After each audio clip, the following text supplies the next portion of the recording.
लिखी थी कि हम अल्फाज को जुमलों में किस तरह से इस्तेमाल करते हैं या अल्फाज से हम जुमले कैसे बनाते हैं। इस मकसद के लिए मैंने आपको एक स्ट्रक्चर समझाई थी जो कि है ये वाली। इसके अंदर मैंने आपको ये चीज़ बताई थी कि एक जुमला बनाने के लिए सबसे पहले जो हमें चाहिए वो है सब्जेक्ट, दूसरे नंबर पे जो चीज़ हमें चाहिए वो है वर्ब और तीसरे नंबर पे हमें चाहिए ऑब्जेक्ट। गाइस, इस स्ट्रक्चर को मद्देनजर रखते हुए हम थाउजेंड्स ऑफ स्टेटमेंट्स खुद बना सकते हैं। तो यानी कि ये हमारे अल्फाज की तरतीब है। बेसिकली सेंटेंस किस चीज़ को कहते हैं कि जुमलों को एक सही तरतीब में लिखना। तो ये अल्फाज की एक सही तरतीब है, यानी कि जुमले में आप सबसे पहले सब्जेक्ट लिखते हैं, यानी कि सबसे पहले जुमले में आपने ये देखना होता है कि काम करने वाला कौन है, फिर आप ये देखते हैं कि काम क्या करता है और फिर ये देखते हैं कि किस चीज़ पर काम करता है। इस स्ट्रक्चर को मद्देनजर रखते हुए you can make thousands of statements easily. Okay, ये स्ट्रक्चर बहुत इंपॉर्टेंट है। अगर आप इस स्ट्रक्चर को समझ लेते हैं तो गाइज इंग्लिश जुमलों को बनाना कोई मुश्किल नहीं है अगर आपके पास अल्फाज मौजूद हों। गाइज, इसके साथ साथ मैंने आप लोगों को कुछ होमवर्क के तौर पे दिया था, कुछ 10 स्टेटमेंट्स मैंने लिखी थी, 10 जुमले मैंने लिखे थे और मैंने कहा था कि ये आपने खुद से बनाने।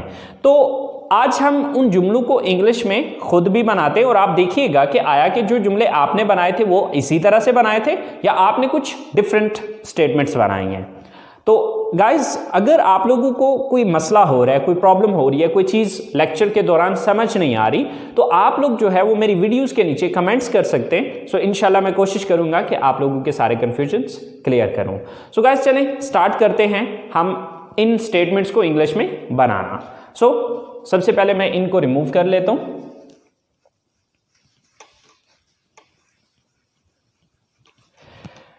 चलें गाइज, स्टार्ट करते हैं। हमारे पास सबसे पहली स्टेटमेंट है, हम किताबें खरीदते हैं। तो यहां पर सबसे पहले हम ये चीज देखेंगे कि ये काम कौन करता है, यानी कि सब्जेक्ट कौन है, काम करने वाला कौन है। हम किताबें खरीदते हैं, तो ये काम कौन करता है, हम करते हैं। तो सबसे पहले हम की इंग्लिश लिखी जाएगी। हम की इंग्लिश है वी। इसके बाद दूसरे नंबर पे हम ये चीज नोटिस करेंगे कि काम क्या करते हैं। हम जो काम कर रहे हैं, कौन सा काम कर रहे हैं, हम किताबें खरीदते हैं, तो काम कौन सा करते हैं, खरीदते हैं। तो खरीदना की इंग्लिश क्या है, बाय। We bye. तीसरी चीज, खरीदने का अमल हो किस चीज पे रहा है, यानी कि खरीद किस चीज को रहे हैं, किताबों को, तो किताबों की इंग्लिश लास्ट पे आ जाएगी। We buy books. We buy books, हम किताबें खरीदते हैं। इसके बाद हमारी दूसरी स्टेटमेंट है, वो म्यूजिक सुनते हैं। तो ये काम कौन करता है, यानी कि सब्जेक्ट कौन है, वो। तो वो की इंग्लिश क्या होती है, दे। अब दूसरे नंबर पे आ गया कि वो काम क्या करते हैं, सुनते हैं। तो सुनना की इंग्लिश दूसरे नंबर पे आ गई, लिसन। They listen. अब सुनते क्या चीज है, यानी कि ऑब्जेक्ट क्या है, किस चीज को सुनते हैं, म्यूजिक को। म्यूजिक की इंग्लिश म्यूजिक ही होती है। दे लिसन म्यूजिक, वो म्यूजिक सुनते हैं। सेम लाइक दैट, आप फिल्में देखते हैं। तो अब इसमें सबसे पहले हम ये नोटिस करेंगे कि ये काम कौन करता है। तो ये काम कौन करता है, फिल्में कौन देखता है, आप देखते हैं। तो आपकी इंग्लिश क्या है, यू। काम क्या करते हैं आप, दूसरी चीज देखते हैं, तो देखना की इंग्लिश क्या है, वॉच।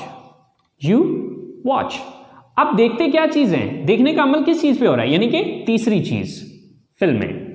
फिल्मों की इंग्लिश फिल्म्स भी होती है और मूवीज भी होती है। इट्स डिपेंड ऑन यू, आप पे डिपेंड करता है कि आप मूवीज लिखते हैं या फिर यहां पर आप फिल्म्स लगाते हैं। चौथी स्टेटमेंट है हमारे पास, मैं बर्गर पसंद करता हूं। तो इसमें सबसे पहले सब्जेक्ट मैं, तो मैं की इंग्लिश क्या होती है, आई। अब मैं करता क्या हूं, पसंद करता हूं। तो पसंद करना की इंग्लिश क्या है, लाइक। I like. पसंद किस चीज को करता हूं, यानी कि ऑब्जेक्ट क्या है, burger. I like burger. I like burger. Last statement है हमारे पास, हम चाय पीते हैं। ये काम कौन करता है, हम करते हैं। तो हम की इंग्लिश क्या है, वी। काम क्या करते हैं हम, पीते हैं। पीना के लिए ड्रिंक का लफ्ज भी इस्तेमाल हो सकता है, हैव भी लग सकता है, टेक भी लग सकता है, बट फिल वक्त हम ड्रिंक ही लगा लेते हैं। वी ड्रिंक, क्या चीज पीते हैं? तीसरी चीज, पीने का अमल किस चीज पे हो रहा है? चाय पे। सो चाय की इंग्लिश है टी। We drink tea. अब हमारी अगली स्टेटमेंट है मैं फुटबॉल खेलता हूं। अब इसमें सबसे पहले हम ये नोटिस करेंगे कि ये काम कौन करता है। तो ये काम कौन करता है? सब्जेक्ट कौन है यहां पर? फुटबॉल कौन खेलता है? मैं की इंग्लिश क्या है? आई। मैं काम क्या करता हूं? खेलता हूं। सो खेलना की इंग्लिश है प्ले। I play. मैं खेलता क्या चीज हूं? फुटबॉल।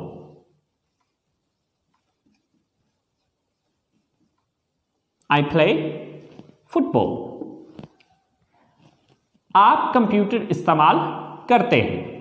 सो ये काम कौन करता है? आप करते हैं। आपकी इंग्लिश क्या है? यू। आप काम क्या करते हैं? इस्तेमाल करते हैं। यूज। You use.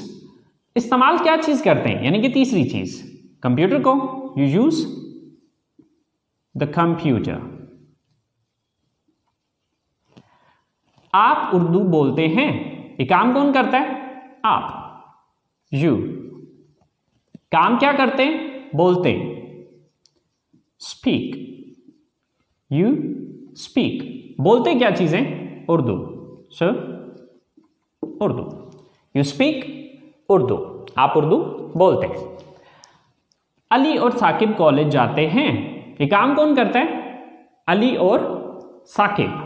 सो अब अली और साकिब की इंग्लिश तो उनके नाम ही होंगे। सो अली एंड साकिब। काम क्या करते हैं? जाते हैं। गो। कहां जाते हैं? College. To college. Ali and Saqib go to college. Ali और साकिब कॉलेज जाते हैं। हम जूस पीते हैं। सो यहां पर ये काम कौन करता है? सब्जेक्ट कौन है? हम। तो हम की इंग्लिश क्या है? वी। हम काम क्या करते हैं? पीते। ड्रिंक। We drink. पीते क्या चीज है? Juice. So juice. We drink juice. So guys, आपने देखा कि इन जुमलों को बनाना कितना आसान है अगर हमें यह स्ट्रक्चर समझ में आ जाए। ओके, ये तो अभी हमने सिर्फ 10 जुमले बनाए हैं। Guys, you can make thousands of statements by using this structure. आप इस स्ट्रक्चर को इस्तेमाल करते हुए हजारों जुमले खुद से बना सकते हैं। अब वो हजारों जुमले मैं आपको बना के नहीं सिखा सकता, क्योंकि ये बहुत ज्यादा टाइम टेकिंग काम है। ओके, तो वो सारा काम मैं नहीं कर सकता। अब उसके लिए आसान सा हल ये है कि आप इस स्ट्रक्चर को समझ लें और समझ के इसके मुताबिक आप जुमलों को बनाने की कोशिश करें। देखिए, सबसे पहले आपने जुमले लिखने हैं, लिखने की कोशिश करनी है। देखिए, लिखने के लिए हमारे पास सोचने का वक्त होता है, लेकिन जब हम बोल रहे होते हैं तो बोलने के लिए हमारे पास सोचने का वक्त नहीं होता। ओके, सो अब देखिए कि जैसे मैंने आपसे कहा कि हजारों जुमले मैं खुद नहीं बना के दे सकता। इसकी मिसाल बिल्कुल वैसे है कि फर्ज करें मैं आपको ड्राइविंग सिखाता हूं, तो अब ड्राइविंग मैं आपको उस जगह पे सिखा पाऊंगा जहां पर हम मौजूद हैं। अब आपको गाड़ी जाके चलानी है लाहौर में, तो अब मैं लाहौर जाके तो नहीं आपको सिखा पाऊंगा कि जी लाहौर की ये रोडें हैं और लाहौर की रोडों पे आप इस तरह से चलाएं। या आप कराची में हैं और तो कराची पे आप कराची की रोडों पे आप इस तरह से चलाएंगे, या इस्लामाबाद की रोडों पे हैं तो इस्लामाबाद की रोड्स के ऊपर जो आपने गाड़ी इस तरह से चलानी है। देखिए, जिस जगह पे हम मौजूद हैं, मैं जो कुछ भी आपको सिखाना है, जो भी गाइडलाइन गाड़ी से या ड्राइविंग से रिलेटिंग आपको देनी है, वो सारी गाइडलाइन मैं आपको उसी जगह पे दूंगा जहां पर हम उस टाइम मौजूद हैं या जहां पर हम सीख रहे हैं। अब उन सारी चीजों को फॉलो करते हुए आप चाहे लाहौर में गाड़ी चलाएं, चाहे इस्लामाबाद में गाड़ी चलाएं, चाहे आप कराची में जाके चलाएं, अब वे तो सेम ही होगा। रूल्स रेगुलेशंस तो हर जगह की सेम है। ओके, सो आप उन सारे रूल्स रेगुलेशंस को फॉलो करते हुए आप कहीं पे भी ड्राइविंग कर सकते हैं। सेम लाइक दैट, आप इस स्ट्रक्चर को फॉलो करते हुए थाउजेंड्स ऑफ स्टेटमेंट्स खुद से बना सकते हैं। सबसे पहले आप क्या करें कि उर्दू जुमला बनाएं। उर्दू जुमला बनाने के बाद फिर उसको इंग्लिश में ट्रांसलेट करते चले जाएं। और फिर जिस लफ्ज़ की आपको इंग्लिश नहीं आती, आजकल तो आसानियां ही बहुत सी हो गई हैं, इंटरनेट ऑलमोस्ट हम सब के पास मौजूद है, तो आप गूगल में जाके सर्च कर लीजिए, या बहुत सी ऐसी ऐप्स हमारे फ़ोन्स के अंदर मौजूद होती हैं कि जिनके अंदर आप उर्दू लफ्ज़ लिखते हैं तो वो उसकी आपको इंग्लिश दे देता है, और फिर आप उन अल्फाज को उन अरेंज करते हुए एक जुमले की शक्ल दें और फिर उसके बाद उनको अपनी ज़ुबान से अदा करें। ठीक है, आप जितना ज़्यादा इन अल्फाज को या इन स्टेटमेंट्स को बोलते चले जाएंगे, आपकी ज़बान की रवानी बनती चली जाएगी। सो उम्मीद करता हूँ गाइस आप लोगों को इस बात की समझ आ गई होगी। सो गाइस चलें अब हम कुछ नेक्स्ट होमवर्क के तौर पे कुछ काम करते हैं। देखिए, जैसा कि मैंने जिक्र किया कि इस स्ट्रक्चर को यूज़ करते हुए आप थाउजेंड्स ऑफ स्टेटमेंट्स खुद से बना सकते हैं।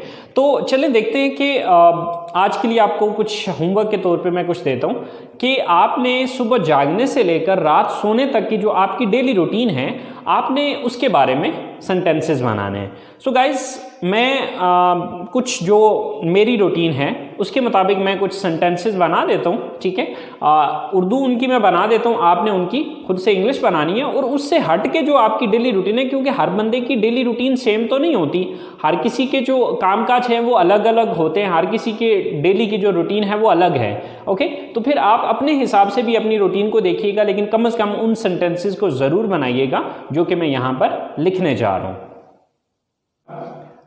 मैं सुबह उठता हूँ, मैं वज़ू करता हूँ, मैं मस्जिद जाता हूँ, मैं नमाज़ पढ़ता हूँ, मैं कुरान पाक की तिलावत करता हूँ, मैं सुबह की सैर के लिए जाता हूँ, मैं घर वापस आता हूँ, मैं गुस्ल करता हूँ, मैं कपड़े तब्दील करता हूँ, मैं कॉलेज के लिए तैयार होता हूँ, मैं नाश्ता करता हूँ, मैं कॉलेज जाता हूँ, मैं क्लास लेता हूँ, मैं अपने दोस्तों से मिलता हूँ, मैं घर वापस आता हूँ, मैं दोपहर का खाना खाता हूँ, मैं आराम करता हूँ, मैं होमवर्क करता हूँ, फिर मैं ग्राउंड में जाता हूँ, मैं क्रिकेट खेलता हूँ, मैं घर वापस आता हूँ, मैं रात का खाना खाता हूँ, मैं घर वालों के साथ बैठता हूँ, मैं टीवी देखता हूँ, मैं अपने कमरे में जाता हूँ, मैं फ़ोन इस्तेमाल करता हूँ और मैं सो जाता हूँ। गाइस ये चंद स्टेटमेंट्स हैं जो कि मेरे जहन में थे, वो मैंने यहाँ पर लिखे हैं। आपने इनको इंग्लिश में ट्रांसलेट करना है। सो गाइस आप में से कुछ स्टूडेंट्स के दिमाग में एक बात आ रही होगी कि सर इनमें से बहुत से अल्फाज ऐसे हैं कि जिनकी इंग्लिश हमें नहीं आती। सो कोई बात नहीं गाइस, उन अल्फाज की इंग्लिश भी मैं आपको अभी बता देता हूँ। सो गाइस हम लोग जो अल्फाज सीखते हैं उनको वोकैबुलरी कहा जाता है। ओके, सो उठना गेट अप, सुबह मॉर्निंग, वज़ू करना मेक अब्ल्यूशन, मस्जिद मॉस्क, नमाज प्रेयर, पढ़ना या अदा करना यानी कि नमाज पढ़ना या अदा करना, परफॉर्म या ऑफर, इन दोनों में से जो मर्जी आप लगा लें। परफॉर्म का वर्ड भी यूज़ हो सकता है, ऑफर का वर्ड भी यूज़ हो सकता है। तिलावत करना रिसाइट, कुरान पाक द होली कुरान, सुबह की सैर मॉर्निंग वॉक, नाश्ता करना टेक या ईट, इन दोनों में से जो मर्जी लगा लें, टेक ब्रेकफास्ट या फिर ईट ब्रेकफास्ट। गुस्ल करना टेक अ बाथ, तब्दील करना चेंज, तैयार होना गेट रेडी, क्लास लेना टेक अ क्लास, मिलना मीट, दोस्त फ्रेंड, दोपहर का खाना लंच, आराम करना टेक रेस्ट, करना डू, होमवर्क, ग्राउंड ग्राउंड, रात का खाना डिनर, घर वाले फैमिली, बैठना सिट, कमरा रूम, सोना स्लीप। सो स्टूडेंट्स ये सारी वो वोकैबुलरी है जो कि आपको मैंने जो होमवर्क दिया है जो उसके अंदर इस्तेमाल होनी है। सो अब आपने इन अल्फाज को इस्तेमाल करते हुए वो जो मैंने एक स्ट्रक्चर आपको बताई थी उस स्ट्रक्चर को फॉलो करते हुए आपने इन सारे अल्फाज को एक सही तरतीब में लिख के सेंटेंसेस बनाने हैं। ओके, और सेंटेंसेस बनाने के बाद आपने उनको बोलने की कोशिश करनी है। जितना ज़्यादा आप उसको बोलेंगे उतना ज़्यादा आपकी ज़बान की रवानी बनती चली जाएगी। सो गाइस आज का काम यहीं पे ख़त्म करते हैं। उम्मीद करता हूं कि आप लोगों ने आज के लेसन को एंजॉय किया होगा और इससे कुछ ना कुछ सीखा होगा। सो गाइस, अपना बहुत सारा ख्याल रखिएगा। इंशाल्लाह ज़िंदगी रही तो अगली क्लास के साथ मुलाकात होगी। दुआ में याद रखिएगा। अल्लाह निगहबान।